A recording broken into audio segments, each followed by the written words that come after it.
Hi, this is Nicole Bandis with another episode of Delegate This. And today we are going to be talking travel. Now, I have to say, if you're like my husband, you're kind of one of those people that, hey, you love to shop for the deal. But if you're more like me, you're like, you know what? I want that unique experience that I can't get anywhere else. And it is just not available on those cheap sites. And that's why we hire travel agents. Veronica is my guest today, and she's going to be telling us all about the world of delegating our travel. Veronica, thanks so much and welcome to the show. Thank you. I appreciate you having me. Yeah, tell us a little bit more about your business. I'm the owner of Effortless Travel. I have been in business about 10 years, and prior to that, I did some travel for a corporate company. That's awesome. And so tell me, why, I've heard, my husband says it, and I've heard it a few other places. Why do you think people think that travel agents don't exist anymore? I think that people are so used to going online and thinking that they're seeing everything there is to see that they just go ahead and book something online thinking they've got the best deal, but they're actually missing out on a lot of value. And sometimes they wind up in trouble. And that's where we come in. Yeah. So you're, in essence, you can save people both time and money by utilizing a booking service like you. You're right. A lot of people I would say my accountant, for example, she is very busy doing CPA things, but her expertise is not necessarily in travel. So when she's going to look for a trip, she's going to call me because she doesn't want to spend hours on end researching, watching YouTube videos, and all those other things you can do online when she can get it from someone who's been there and actually had that experience. Yeah, and I love the idea, there's whenever I'm getting ready to go someplace, I always look up on the websites, best places to visit in San Francisco or best places to visit in DC. And I swear it's always the list of the same top 5 or top 10, maybe even top 50 places to go see. And they're usually so overcrowded. So I would imagine you have some kind of insider secrets that everybody can't really just easily come by on the web. I do, and I also have a lot of industry affiliations, and they tell me those things that are good right now and not so good, like seaweed in Cancun, so I can tell you where to avoid some of that. Lots of different things that you can get from someone who's in the know versus everybody else on the internet.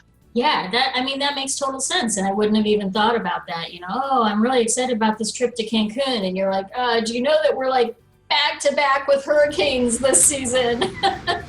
Right. Or the beaches and the sea are so overloaded with seaweed that you can't swim in the water. Right. So it's just not fun at all. Yeah, those are things people would not easily come by if they're just deciding to go somewhere and they pick a hotel based on one of those cheap sites. Right.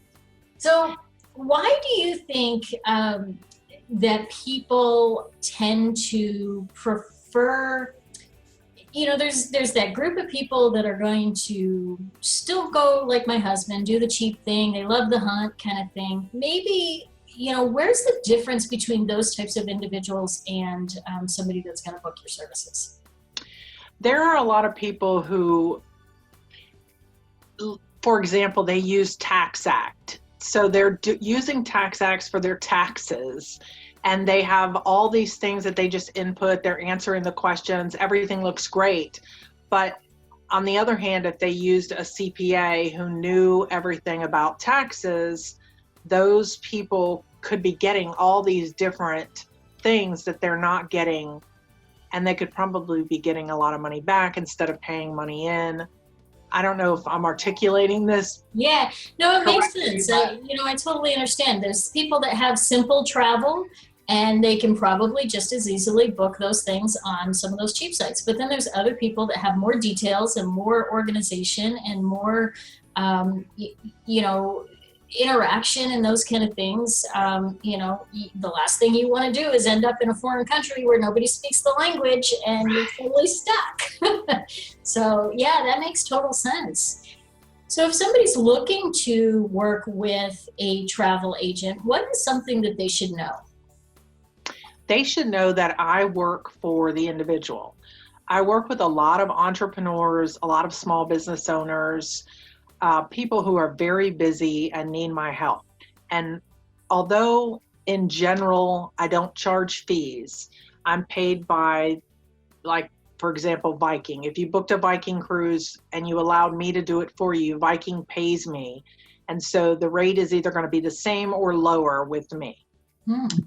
So people need to know that I'm working for them, not for the industry. Sure. So I'm looking out for their best, everything in their best interests. So getting the best value, ensuring that everything goes smoothly, no hitches, with all the bells and whistles. Yeah, I love that. Well, you know what? I think I might have to tell my husband it's time to book some travel through a travel agent next time. Well, I appreciate. Maybe he'll love it. Yeah, I really appreciate your time, and tell everyone how they can reach you and learn more about your services. I'm on Facebook, Effortless Travel. You can find me on Facebook. I'm also on Instagram, Effortless Travel Agency. And I bet you post all kinds of great information about juicy different places you can go. Lots of deals, lots of steals, and great pictures to inspire.